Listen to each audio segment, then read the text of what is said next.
You made the White Walkers. We were at war. We were being slaughtered. Our sacred trees cut down. We needed to defend ourselves. From whom?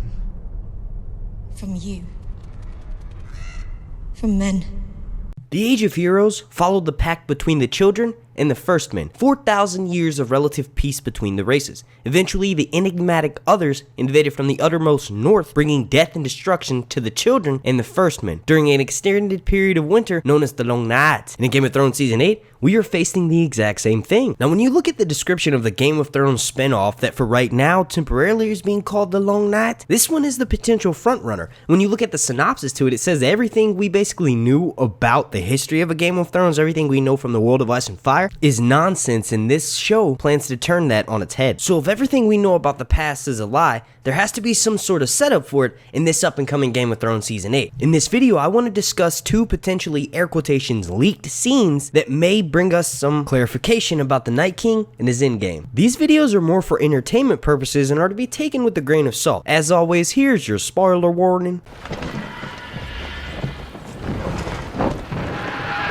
Before we get started, please slap a like on this video as the like goal is going to be 420. Also, make sure you're subscribed and then make sure you have your notifications turned on so that way you get alerted every single time I drop a Game of Thrones video throughout this long night. Okay, so the only reason I'm really entertaining these leaks is because recently we had a few users over on Reddit/FreeFolk bring up some information that we knew back at the beginning of this year about Kit Harington and Emilia Clarke arriving in Iceland. I believe the date was around January 27th or January 28th, and then they left a few days after that. Now, for the most part, the result of their visit is this lovely picture, which was the first official photo for Game of Thrones Season 8, and it was released by Entertainment Weekly. Why go to Iceland just to take a picture, you might ask? Well, obviously, they wanted Jon and Daenerys to look cold. And they do look extremely cold in this picture. But that can't be it. They had some filming crew there, and there's no way that certain crew members and the production staff that were on this site were all there just to take this promotional photo. And that brings us to this leak. Now, initially, this was sent to me back in March, and when I first sort of read through it, I was like, okay, that's a super creative story, but back then, The Long Night had just sort of was kind of in its infancy, so I wasn't that desperate for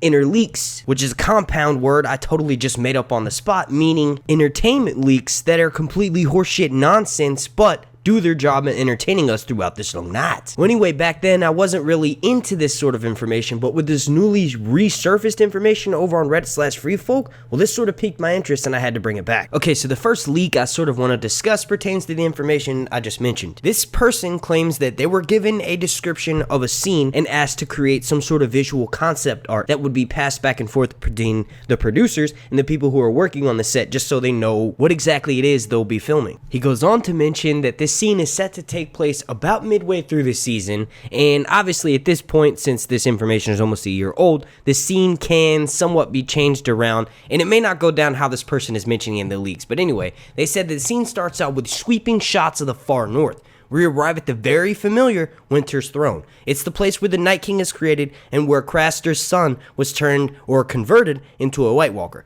The camera then pans up into the cloudy, wintry sky before shooting straight forward past the ice mound and sort of merging with the weirwood tree. No other information was passed on to us, but in the end, our sketches were not chosen. So if that information is legit, well, that means that maybe they're filming something for, if we're halfway through the season, I'm gonna say maybe episode 3, the end of episode 3, early episode 4. Around this time is when most of us expect the major battle between the living and the dead to take place. That would give us about an episode and a half or 2 episodes to deal with the Game of Thrones, so to speak, and the final characters who are still alive. But if that leak's legit, what that could be symbolizing is that ice and fire are all in the same, looking up towards the sky and then merging with the weirwood tree. This show is called A Song of Ice and Fire. So in the end, there either has to be neither of them or a duality in between the two. If we look back at the histories, the children of the forest are basically of the earth. Before the first men came over in the Westeros, the children of the forest had lived there for thousands of years peacefully between the giants and then many other creatures. Now, obviously, they warred with the giants a little bit, but for the most part, everything was peaceful until the first men started coming over, invading the lands of the children of the forest, and then pretty much starting to destroy everything they held sacred. History states that a pact was signed between those two, and there was peace for about 4,000 years. Then eventually, the Andalos came over, and pretty pretty much started doing the same thing that the First Men had did when they first arrived in Westeros. So this is when the Children of the Forest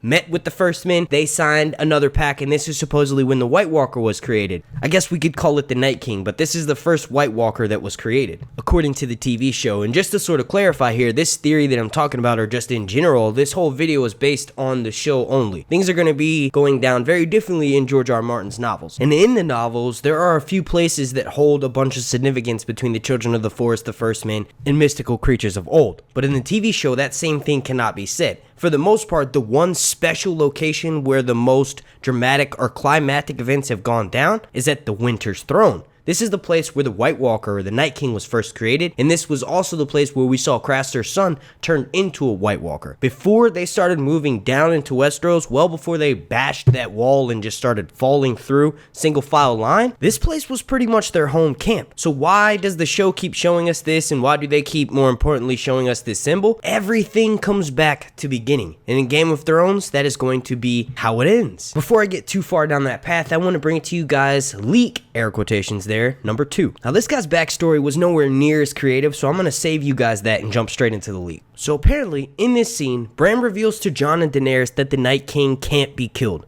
Physically, his body can be destroyed, but in time, another will rise and take his place. He tells them that if they want to be rid of him for good, and to finally end this war of ice and fire, they must follow every word and do not question him. Bran then explains that his plan is to trap the Night King in Bran's body. The only way to successfully go about this is for Bran to attempt to warg the Night King. Jon, of course, then interrupts and mentions how warging ghosts to Nymeria is one thing, but to attempt to warg the evil that is the Night King could destroy Bran in the process. Bran states that he knows this and that his destiny has always been to become the Three-Eyed Raven and to destroy the Night King. The scene ends with Bran telling Jon and Daenerys of how his plan will play out. He tells them that before they begin the final battle between the living and the dead, they must restrain Bran. Bran plans to warg them as soon as the battle starts, distracting him and then allowing Jon and Daenerys to get in and destroy the Night King's body. With Bran battling the Night King in the warg world and Jon and Daenerys doing it in the real world, once they destroy the Night King's body, his mind will not have anywhere to go back to since Bran will have him in the warg. The Night King will naturally travel to Bran's body and then possess him. After Jon and Daenerys defeat the physical body of the Night King, they bind Bran and fly him north to the lands of Always Winter per his instructions. They then arrive at the Winter's Throne. They place Bran's body up against the weirwood tree, and after Jon stares at him for a bit,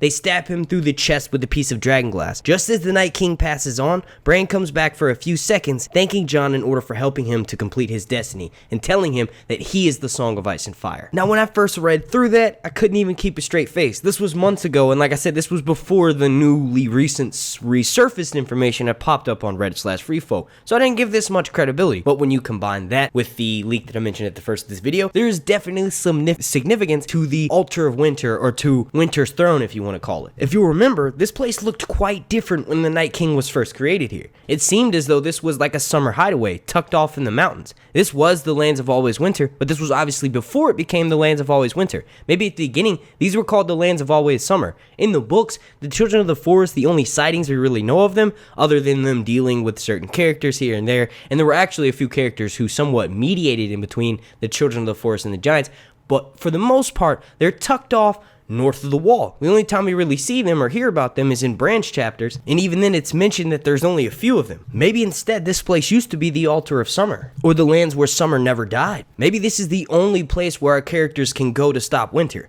Now I definitely don't think it will go down the way that was mentioned in this leak. I do think there's some credibility to Bran trying to warg into the Night King and trap him there. Remember, Bran was told by Bloodraven, or the Three-Eyed Crow rather, that if you stay under the sea too long, you'll drown. So maybe Bran will have some sort of plan that will trap him in the weirwood net, and he knows this willingly, sacrifices himself in order to keep the Night King restrained so that Jon or Daenerys can move in and take that final blow. I'm not really sure, but what I do know is that the lands of Always Winter, in this place in particular, definitely will hold some sort of importance and significance in the endgame. Not so much to the end of the Game of Thrones saga, you know, the feuding in between the families and the great houses of Westeros, but the actual Ice and Fire endgame. I'm almost 100% convinced that the Ice and Fire Fire endgame is going to be left up somewhat open for interpretation, like many things in George's novels. There's no way that they're planning a spin-off series specifically based on the Long Night without there being some open-ended mysteries that are going to be left in the final season of Game of Thrones. Alright, now that's going to be wrapping this video up. I want to thank you all so much for watching. If you could, please slap a like on this, as the like goal is going to be 422.